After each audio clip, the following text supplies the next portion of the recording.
Brian Fritz of Network 126 back once again.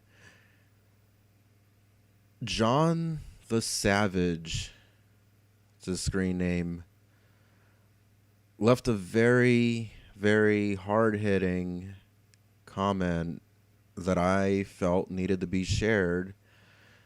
John already shared it with the world by posting it on my channel, but I figured I would take it above and beyond because this really needs to be heard. It really does. This is very, very hard hitting. This is very awakening. This is jarring. This is, if this doesn't shake you awake or shock you, there's something wrong with you. Like, go get yourself checked out or something because, well, anyway, I'll just cut right to the chase here. This is very well put.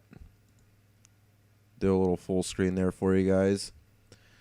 John the Savage says there needs to be a documentary that explains how bad things are. Mainly things like the real cost increase versus wage increase over the years. The real difference in the rent prices versus wages over the years.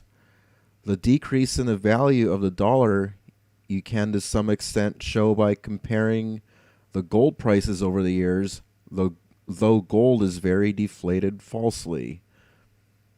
How do we break past the wall of assholes who don't understand and who just tell you to stop whining and get a job? How can we make them understand the truth? The truth is that if you're working half as hard as your Uber job, making half as much money in the 70s or 80s, you could have very quickly rented or began purchasing your own house. Your costs for fuel and insurance and licensing and all the various fees and everything would have been way lower. Everything was way less expensive. If I could go back in time to like late 70s or sometime in the 80s, I could get a job pumping gas or flipping burgers, and with my first week's paycheck or two, rent a house. Not a tiny apartment, a house. And have money left over to always have a full tank of gas and drive whenever I want and eat out at restaurants and go bowling and go to the movies and dump quarters in video game or slot machines or smoke cigarettes by the carton and drink a case of beer whenever I want with no worries because there'd be plenty of money to do practically anything you want to do and actually have a life. Buy a house, get married, have some kids. Could probably have done most of that with a part-time job. But now there's people struggling to keep their insurance paid on the car they live in while they work 2 full-time jobs.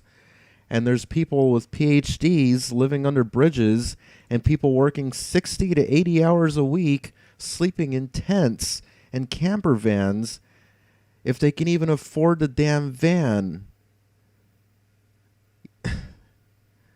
You're living in a fucking tool shed in someone's yard while working hard, and that was an upgrade, right?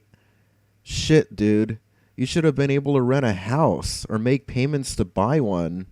I don't understand how people don't get it. This is a world of slavery where everyone sells their lives, blood, and souls for paper money printed out of thin air by counterfeiters that brought us all in our country with monopoly money.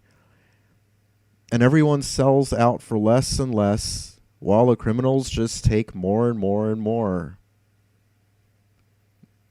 And closes with a quote from Thomas Jefferson.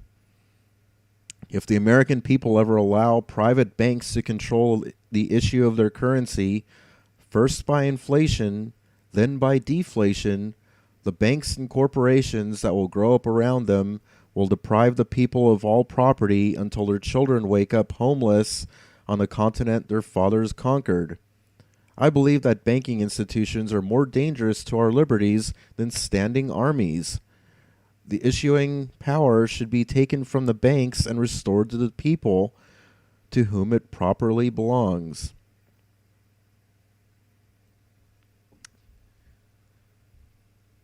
John the Savage, thank you for that. And with all that being said, leave your comments down below in the comments section. Let's start a discussion. This is really important shit that we all need to be talking about and maybe potentially trying to do something about. Because everything John the Savage said here is absolutely 100% the truth. And if this stuff doesn't shock you, I don't know what will. So, this has been Brian Fritz of Network 126. Rate, comment, and subscribe.